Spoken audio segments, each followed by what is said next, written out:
বিশ্বনবী ইনসাফ করতেন। কি করতেন? ইনসাফ করতেন। বিচার করার সময় বিশ্বনবী ইনসাফ করতেন। গোটা বিশ্বকে ইনসাফ শিখিয়েছেন বিশ্বনবী। আমাদের দেশেও তো ইনসাফ হয় না? হাইকোর্টে, সুপ্রিম কোর্টে, গ্রাম্য সালিশে আছে আছে। আহা, আহকামুল হাকিমিনের দরবারে সবগুলো বিচার আবার বসবে। চিল্লায় বলেন ঠিক কিনা? ও মিয়া, দুনিয়াতে বিচারপতি বিচারের রায় দেয়, ওই বিচারপতিরও বিচার আছে না নাই? সবচেয়ে বড় বিচারপতির নাম কি? বিশ্বনবী ইনসাফ করে গোটা বিশ্বকে দেখিয়ে গেলেন কেমন করে বিচার করতে হয়। বিশ্বনবীর কাছে কখনো বিচার আসলে বিশ্বনবী দুই পক্ষের কথা শুনে রায় দিতেন। পড়েন সুবহানাল্লাহ। সব সময় দুই পক্ষের কথা শুনে রায়। এখন কি দুই পক্ষকে সমান প্রিভিলেজ দেয়া হয়? কথা বলেন। কারণ কোরআন দিয়ে বিচার হয় না। কোরআন দিয়ে বিচার হোক আমরা চাই কি চাই না? আমার সংসদ ভবনের ভেতরে কোরআনের আইন দিয়ে সংসদ ভবন কায়েম হোক আমরা চাই কি চাই না? সেনাবাহিনীর ভেতরে দরবার হলগুলোতে যখন আলোচনা বসে কোরআন মাঝখানে থাকবে। চিল্লায় বলেন ঠিক কিনা? দেশের সবগুলো ক্যান্টনমেন্টের ভেতরে কোরআন থাকার দরকার আছে না নাই? সবগুলো আদালতের ভেতরে কোরআন থাকার দরকার আছে না নাই? কোরআনের আইন অনুযায়ী আমার দেশের সব নিয়ম কারণ চলবে আমরা চাই কি চাই না? এই কোরআনের আইনের বিরুদ্ধে যদি কোনো আইন পাশ করা হয় আমরা ওই আইনের বিরুদ্ধে চিৎকার করে বলেন ঠিক কিনা? আমরা এই কোরআনের জন্য সব বাজি রাখতে রাজি আছি। আমরা জীবন বাজি রাখতে রাজি আছি। আমরা দেহের তাজা রক্ত বিলিয়ে দিতে রাজি আছি। যারা বলেন ঠিক কিনা? কোরআনের জন্য কে কে ময়দানে থাকতে রাজি আছেন? হাত উঁচু করে আল্লাহর দেখা। বিশ্বনবী ইনসাফ শিখালেন। বিচার আসলে দুই পক্ষের কথা শুনতেন। বিশ্বনবীর স্ত্রী সাউদা এসে বলে, নবী, আমি আপনার কুমারী বউ আয়েশার ঘরে তরকারি নিয়ে গিয়েছিলাম, ঝোল নিয়ে গিয়েছিলাম, কোন বর্ণনায় পায়েস নিয়ে গিয়েছিলাম। তরকারি দেওয়ার পরে আপনার স্ত্রী রেগে বলে, তরকারি দিলা কেন? আমি কি তরকারি রাঁধতে পারি না? আনলা কেন? রাগের চোটে তরকারির ঝোল নিয়ে পায়েস নিয়ে আমার গালের মধ্যে মাখিয়ে দিয়েছে আপনার বউ। আপনি তো শ্রেষ্ঠ বিচারক, কোন বিচার করে দেন। দুই বউয়ের মধ্যে ঝগড়া আছে না নাই? বিশ্বনবী সাউদার কথা শুনলেন, মা আয়েশাকে ডেকে পাঠালেন। মা আয়েশারে বললেন, ও আয়েশা, আসলে এমনটা করেছো নাকি? মা আয়েশা বলে, নবী, তখন আমার মেজাজটা বড্ড গরম ছিল, রাগের মাথায় ঝোল নিয়ে আমি সাউদার মুখে লাগিয়ে দিয়েছি। আসলে কাজটার কথা শুনে রায় দেয় নাই, ঠিক কিনা?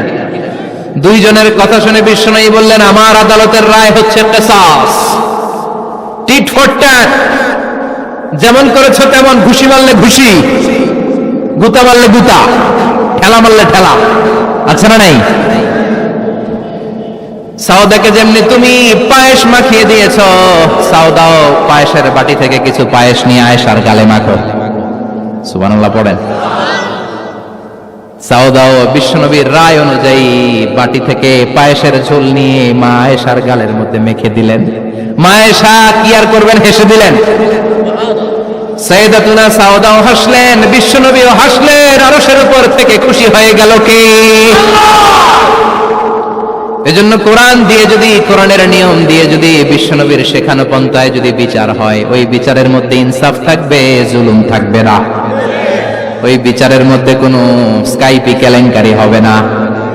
আমাদের টেলিফোনের ফোনালাপ ফাঁস হয়ে যায়, স্কাইপি ফাঁস হয়ে যায়, অনেক ঝামেলা হয়ে যায়, আছে না নাই? এরপরেও জনগণের চোখ খোলে না। আল্লাহ তুমি চোখ খোলার তৌফিক দাও, সহি সমঝ দান করো, পড়ে না আমিন। বিশ্বনবী ইনসাফ করতেন। বনু মখজুমিয়া গোত্রের এক মহিলা চুরিতে ধরা পড়ল। কিসে ধরা পড়ল? কথা বলেন। চুরিতে। চুরি করলে নিয়ম কি? লাউ চুরি করলে, আম চুরি করলে, কলা চুরি করলে হাত কাটা যাবে না, এটা বড় চুরি। সুবহানাল্লাহ। উমরে ফারুক বলেছেন, দুর্ভিক্ষের বছর কেউ যদি চুরি করে তার হাত কেটে দেয়া যাবে না, কারণ এটা অভাবের চুরি, এটা স্বভাবের চুরি না, ঠিক কিনা? ঘরে খাবার নাই, পেটে দানা পানি নাই, লাউ চুরি করছে, মুরগি চুরি করছে, এই চোরের হাত কেটে দিও না, কারণ সে ক্ষুধার্ত। পেটে খাবার আছে, গায়ে জামা আছে, সমাজে সম্মান আছে, তারপরও পুরো দেশটা খেয়ে ফেলতে চায়, এরকম ডাকাত আছে না নাই? দেশের টাকা পাচার করে, ব্ল্যাক মানি করে, এরকম ডাকাত আছে না নাই? ঘুষ খেতে খেতে পেটটা এরকম হাতির মতো মোটা করেছে, এরকম ডাকাত আছে না নাই? দেশের সবকিছু লুণ্ঠন করে, এরকম আছে না নাই? এই ডাকাতদের হাত কাটার মধ্য দিয়ে হাত কাটার প্রোগ্রাম শুরু করতে হবে। এরকম একটা ডাকাতের হাত কেটে যদি দেশের গভর্নমেন্ট বাইতুল মোকাররমে জুমার নামাজের সামনে লাইভ সম্প্রচার করে, সারা বাংলাদেশের 18 কোটি মানুষ যদি দেখে, আর কেউ চুরি করবে? চুরি করার আগে 3 বার লাভ দিবে, যেরকম ঠিক কিনা? বনু মখজুমিয়া গোত্রের এক নারী চুরিতে ধরা পড়ল। ভেরি প্রেস্টিজিয়াস এন্ড ডিগনিফাইড ফ্যামিলির মেয়ে। এলাকায় সম্ভ্রান্ত কিছু ফ্যামিলি থাকে না, এরকম বড় ফ্যামিলির মেয়ে। সব সাহাবারা বলল, এখন যদি নবী হাত কেটে দেয় মদিনাতে তো মারামারি হবে। ওসামা বিন যায়েদকে বলল, ওসামা, তুমি বিশ্বনবীর সবচেয়ে প্রিয় পাত্র, হুব্বু রাসূলিল্লাহ, তুমি যাও বিশ্বনবীরে বলো হাত যেন কেটে না দেয়। ওসামা যে বলে, নবী গো, সব সাহাবারা বলেছে এই মেয়ের হাত কাটলে মদিনায় ঝামেলা হবে, হাত কেটে দিয়েন না। এই কথা শুনে বিশ্বনবীর চেহারাটারে লাল করে দিল কে? বিশ্বনবী বললেন, ওসামা, কোত্থেকে এত বড় স্পর্ধা পেলি রে তুই ওসামা? এই আইনটা তো আমি বানাই নাই, আরশের উপর থেকে এই আইনটা নাজিল করেছে কে? السارق والسارقة فقطعوا أيديهما جزاء بما كسبا نكالا من الله والله عزيز حكيم. سبحان الله.